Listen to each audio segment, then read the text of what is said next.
تو قرآن مجید میں احادیث میں بار بار اللہ تبارک و تعالیٰ اللہ کے نبی صلی اللہ علیہ وسلم نماز کی طرف لوگوں کو متوجہ کرتے، نماز کی پابندی کریں، 5 نمازیں اپنی زندگی میں لازم کر لیں۔ کیوں؟ قیامت کے دن بھی سب سے پہلے حساب نماز کا ہوگا۔ سب سے پہلے اللہ تبارک و تعالیٰ نامہ اعمال میں نماز کو دیکھیں گے کہ نماز کی پابندی کتنی پائی گئی، نماز کی فکر کتنی پائی گئی، نماز کا اہتمام کتنا پایا گیا۔ سب سے پہلے جو حساب ہوگا وہ کس کا ہوگا؟ نماز کا ہوگا۔ فرمایا کہ فَإِنْ وَجَدَتْ تَامَّةً، اگر نماز مکمل نکلی تو اللہ رب العزت اس کے باقی اعمال کو قبول کر لیں گے، یعنی باقی اعمال کی کمی کوتاہی بھی اللہ رب العزت اپنی رحمت سے معاف کر دیں گے۔ وَإِنْ وَجَدَتْ نَاقِصَةً، اور اگر نماز ناقص اور نامکمل نکلی تو اس کے باقی اعمال بھی رد کر دیے جائیں گے، کیونکہ جس عمارت کی بنیاد مضبوط نہیں ہے اس میں کوئی رہنے کے لیے تیار نہیں ہوتا۔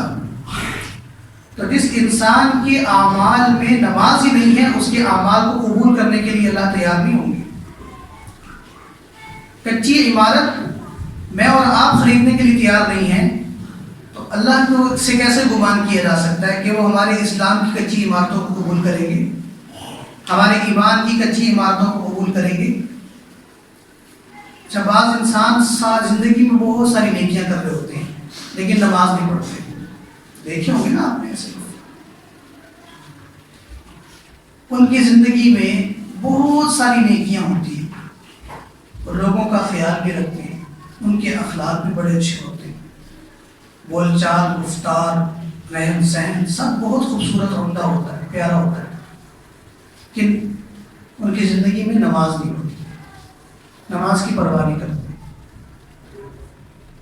تو چونکہ نماز بنیاد ہے اس لیے حدیث میں اللہ کے نبی نے فرمایا کہ جو انسان اللہ سے ملاقات کرنے چلا گیا، یعنی اللہ اس کو موت آ گئی اور اللہ سے ملا، اس کی زندگیوں میں بہت ساری نیکیاں تھیں لیکن نماز نہیں تھی، تو اللہ نماز نہ ہونے کی وجہ سے اس کی ساری نیکیوں کو رد فرما دیں گے، مردود کر دیں گے۔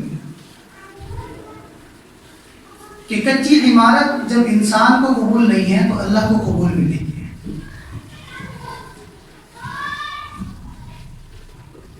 تو ایسی نیکیاں بھی جو انسان بڑھ چڑھ کر جن میں حصہ لیتا ہے، اگر وہ نماز کے بغیر ہیں تو اللہ کے نبی صلی اللہ علیہ وسلم فرما رہے کہ اللہ اس کی باقی نیکیوں کو بھی مردود کر دیں گے، کہ آپ کی زندگی میں اور نیکیاں تو پائی گئی لیکن بنیادی نیکی آپ کی زندگی میں نہیں ہے، اور وہ کیا ہے؟ نماز۔ تو آج 99 سے زیادہ فیصد لوگ غیر نمازی، نماز نہیں پڑھتے، مسجدیں نمازیوں سے خالی،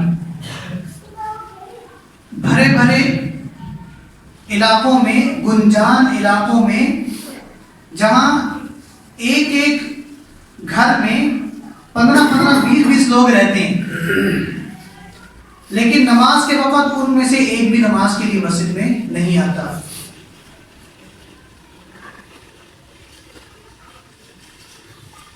اگر یہ ہماری 4-5 گلیوں میں رہنے والے افراد ہی 5 نمازوں میں آنے لگ جائیں، مسجد آباد ہے۔ لیکن ہوتا کیا ہے کہ بعض اوقات مقتدیوں کا انتظار کرنا پڑتا ہے۔ تو اتنے گنجان علاقے میں بھی اگر اللہ کا گھر آباد نہیں ہے تو ہمارا اپنا گھر کبھی آباد نہیں ہو سکتا۔